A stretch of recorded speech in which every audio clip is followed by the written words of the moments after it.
தமிழகத்தில் வருகின்ற 1, 2, 3 ஆகிய தேதிகளில் கனமழைக்கு வாய்ப்பு இருப்பதாக சென்னை வானிலை ஆய்வு மையம் எச்சரிக்கை விடுத்திருக்கிறது.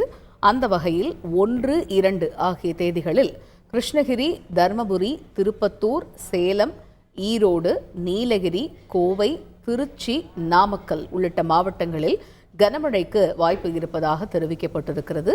3ஆம் தேதி திருப்பத்தூர், வேலூர், ராணிப்பேட்டை மற்றும் திருவள்ளூர் மாவட்டங்களில் கனமழைக்கு வாய்ப்பு இருப்பதாகவும் தெரிவிக்கப்பட்டிருக்கிறது. தென்மேற்கு பருவமழை கேரளாவில் பெரும்பாலான பகுதிகளிலும் தென் தமிழகத்தில் சில பகுதிகளிலும் இன்று தொடங்கி இருக்கக்கூடிய சூழலில் வருகின்ற 1, 2, 3 ஆகிய தேதிகளில் தமிழகம் மற்றும் புதுச்சேரியில் பரவலாக கனமழைக்கான வாய்ப்பு இருப்பதாக தெரிவிக்கப்பட்டதை அடுத்து 1, 2 ஆகிய தேதிகளில் எந்தெந்த மாவட்டங்கள், அதேபோன்று 3ஆம் தேதி எந்தெந்த மாவட்டங்கள் உள்ளிட்ட விவரங்களை சென்னை வானிலை ஆய்வு மையம் வெளியிட்டுள்ளது.